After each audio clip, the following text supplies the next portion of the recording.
ओमकारेश्वर मंदिर, उज्जैन। इस मंदिर के बाहर लगभग 5 महीने से एक व्यक्ति बैठा रहता था, साधु के वेश में। आते जाते श्रद्धालुओं से भिक्षा मांगता था। कभी कोई उसको रोटी देता था तो कभी कोई उसको पैसे देता था। 5 से 6 महीने तक ये व्यक्ति उस साधु के वेश में वहां पर बैठकर सिर्फ इस भिक्षा पे जिंदा था। जब आवश्यकता होती थी तो मंदिर में जाकर कुछ भोजन कर लेता था, मंदिर के प्रसाद को खा लेता था। और किसी व्यक्ति को उज्जैन में उस मंदिर के बाहर बैठे हुए इस चीज के ऊपर आशंका नहीं हुई कि क्या ये असली में कोई साधु है या नहीं। लेकिन रियलिटी क्या थी? ये कोई साधु नहीं था। इस व्यक्ति का नाम था तनवीर अहमद। ये व्यक्ति जो था मालदा के थ्रू पश्चिम बंगाल में इलीगल तरीके से बांग्लादेश से बॉर्डर पार करके आया था। और ये कोई नॉर्मल व्यक्ति भी नहीं था, क्योंकि ये व्यक्ति तनवीर जो था ये अंसारुल बंगला टीम की तरफ से ट्रेंड व्यक्ति था।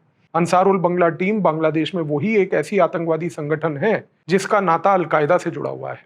अलकायदा और अंसारुल बंगला टीम पश्चिम बंगाल और भारत की सीमा पर इलीगल कैंप्स चलाते हैं, वहां पर लोगों को ट्रेन करते हैं, रेडिकलाइज करते हैं। उन्हीं का एक ह्यूमन एसेट यहाँ पर भारत भेजा गया था। और जब ये व्यक्ति उज्जैन पहुंचा, इसके पास कोई कागजात नहीं थे, कोई नाम नहीं था, कोई आइडेंटिटी नहीं थी, बस मंदिर के बाहर बैठ गया था। 5 से 6 महीने तक जब इस व्यक्ति ने ये कार्य किया, इसकी उसी दौरान मंदिर के बाहर जितनी भी दुकानें हैं जहां पर पूजा सामग्री मिलती है, उन दुकानदारों से भी इसकी बातचीत हुई। और इस बातचीत के दौरान लगभग 6 महीने के बाद एक दुकानदार ने ही इस व्यक्ति को बोला कि आप तो युवा ही दिखते हो, आप क्यों ना मेरे साथ जुड़कर कुछ मेरी मदद करके मेरी दुकान में ही काम करना शुरू कर दो। तनवीर का उद्देश्य भी यही था। 5 से 6 महीने मंदिर के बाहर बैठने के बाद उसने ये जो एक प्रकार का रैपो डेवलप किया, ये उसको फायदा दिया इस कॉन्टेक्स्ट में कि उसको एक दुकान के बाहर नौकरी मिल गई। अब उसका काम सिर्फ सिंपल था, वो दुकानदार की मदद करना, पूजा सामग्री को बेचना, पूजा सामग्री को मंदिर के अंदर लोगों तक लेके जाना, लोगों को सहायता करते हुए पूजा सामग्री के साथ उनको मंदिर के अंदर परिसर में छोड़ना।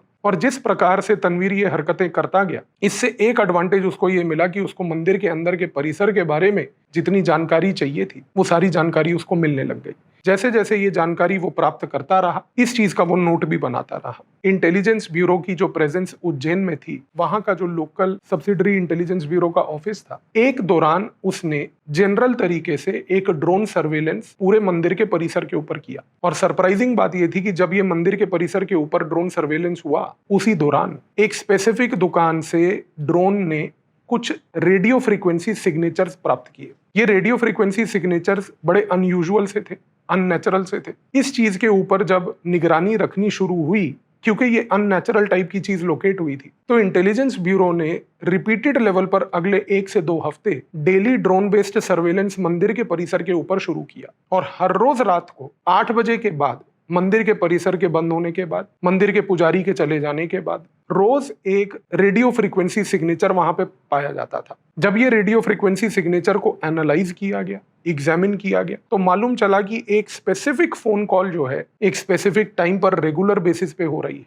और सबसे बड़ी बात थी कि ये जो फोन कॉल थी ये भारत में नहीं हो रही थी। ये कॉल करके नंबर बांग्लादेश लगाया जा रहा था, बांग्लादेश से वो नंबर कनेक्ट होकर लाहौर तक जा रहा था। इस कॉन्टेक्स्ट में इंटेलिजेंस ब्यूरो ने एक डिसीजन लिया कि हम अपने एक ह्यूमन एसेट को डिप्लॉय करेंगे, जो कि यहाँ पर देख कर आए कि आफ्टर ऑल हो क्या रहा है। इस कॉन्टेक्स्ट में उज्जैन के इंटेलिजेंस ब्यूरो के ऑफिस से एक महिला अधिकारी को भेजा गया। उस महिला अधिकारी ने एक साध्वी का रूप साधा। साध्वी का रूप साध के वो डेली मंदिर जाने लगी। मंदिर जाने के टाइम पर उसने उसी दुकान में जहां पर तनवीर काम करता था, उसी दुकान से रोज सामग्री खरीदनी शुरू करी। सामग्री खरीदने के दौरान तनवीर से उसकी देखरेख हुई, तनवीर को देखना, उसकी हरकतों को ऑब्जर्व करना। और क्योंकि इस महिला अधिकारी ने एक साध्वी का रूप साध लिया था, तो वो वहीं पर मंदिर में पूजा होने के बाद भी उसी परिसर में बैठी रहती थी। उसका ऑब्जेक्टिव सिर्फ ये था कि वो तनवीर के ऊपर नजर रख पाए, उसकी गतिविधियों पे नजर रख पाए।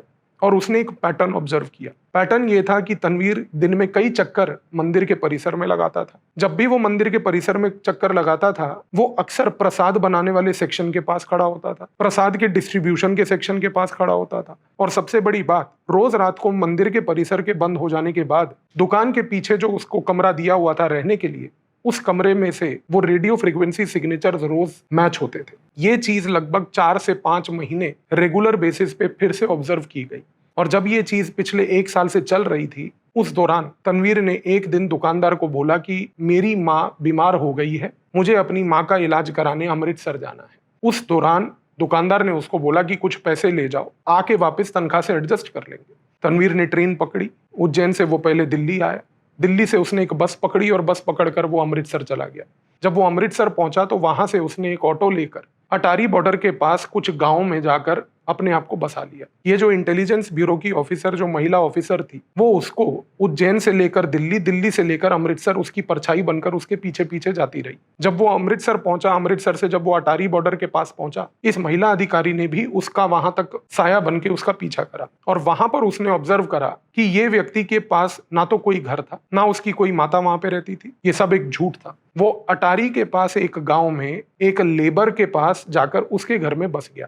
वो लेबर खेतों में काम करता था। उसके घर में बसे रहने के 3 से 4 दिन के बाद इंटेलिजेंस ब्यूरो की इस अधिकारी ने एक पैटर्न देखा और वो पैटर्न बड़ा सिंपल था। एक शाम पाकिस्तान की ओर से एक ड्रोन का प्रयोग किया गया और उस ड्रोन से कुछ चीजें भारत की सीमा की तरफ फेंकी गई, जो इस गांव में अटारी के पास खेतों में पाई गई। छोटी छोटी पुड़ियां थी। वो पुड़ियां उसने पर्टिकुलरली जब भारत फेंकी तो तनवीर ने जाकर उनमें से 2 पुड़ियां उठाई और सबसे बड़ी बात, पुड़िया उठाने के बाद उसने उसको अपनी गले में पहनी हुई रुद्राक्ष माला के अंदर खोल के उसको छुपा दिया। ये चीज पूरी कैप्चर की गई और उसके अगले दिन सुबह तनवीर ने गांव छोड़ा, अमृतसर शहर आया, वहां से बस पकड़ी, दिल्ली पहुंचा। दिल्ली के पुरानी दिल्ली रेलवे स्टेशन पर वो खड़ा था और वो मालवा एक्सप्रेस का वेट कर रहा था कि जो ट्रेन उसको वापस से उज्जैन लेके जाएगी। इस दौरान इस इंटेलिजेंस ब्यूरो की महिला अधिकारी ने जब ये सारी रिपोर्ट पेश करी तो एक निर्णय लिया गया कि तनवीर को दिल्ली के पुरानी दिल्ली रेलवे स्टेशन के बाहर ही, जो दिल्ली पुलिस की स्पेशल सेल है और इंटेलिजेंस ब्यूरो के एक जॉइंट ऑपरेशन के तहत पकड़ा जाएगा। तनवीर रेलवे स्टेशन पर खड़ा था, वेट कर रहा था और उसी दौरान एक इशारे के तहत दिल्ली पुलिस के कुछ अधिकारियों ने उस समय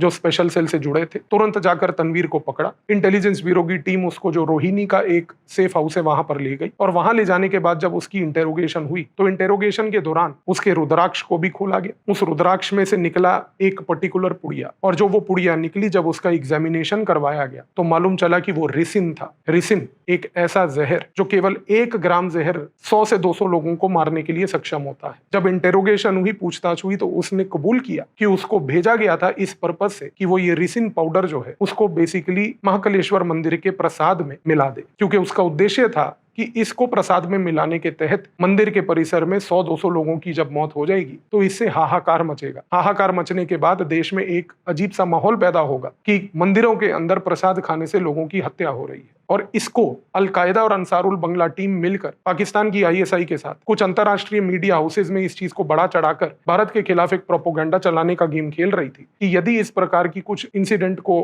अंजाम दे दिया जाता तो उनको भारत के अंदर, भारत के मंदिरों के बारे में, सनातन धर्म के बारे में इस प्रकार की नैरेटिव चलाने की कैपेबिलिटी मिल जाती। लेकिन दिल्ली पुलिस के स्पेशल सेल और इंटेलिजेंस ब्यूरो के जॉइंट ऑपरेशन के बाद जब इस व्यक्ति को पकड़ा गया, तब पकड़ने के बाद सिर्फ ये रिसिन का खेल नहीं बल्कि सबसे बड़ा खेल जो निकला वो ये था कि किस प्रकार से आज इल्लीगल तरीके से बांग्लादेश से ये लोग भारत घुसते हैं और भारत में घुसने के बाद किस तरीके से ये भारत को अंदर से खोखला कर रहे हैं। 15 अगस्त 2025 को जब प्रधानमंत्री ने लाल किले से इस चीज के बारे में एक गुहार लगाई कि किस तरीके से देश के अंदर घुसपैठी घुस चुके हैं, किस तरीके से वो देश को खोखला कर रहे हैं, ये एक इंटेलिजेंस ब्यूरो का एक ऐसा ऑपरेशन था जो इस बात का एक लिविंग प्रूफ है कि किस तरीके से इन लोगों ने भारत को खोखला बना दिया है। लेकिन हर एक ऐसे इंसिडेंट के पीछे कुछ जाबाज अधिकारी हैं, कुछ जाबाज एजेंसी हैं जो दिन रात बिना किसी मेडल के, बिना किसी मीडिया पब्लिसिटी के सिर्फ इस काम को सक्षम देती हैं कि आप एक चैन की नींद सो पाएं और इस चीज को भरोसा दिलाती हैं कि देश के नागरिकों के ऊपर कोई पर्टिकुलर लेवल पर अत्याचार ना हो। तो आई बिलीव इस ऑपरेशन के बाद अब आपको ये चीज क्लियर हुई होगी कि किस तरीके से हमारी एजेंसीज काम करती हैं, आपको सुरक्षित रखती हैं और ये इंश्योर करती हैं कि देश के किसी नागरिक के ऊपर कोई आंच ना आए। धन्यवाद।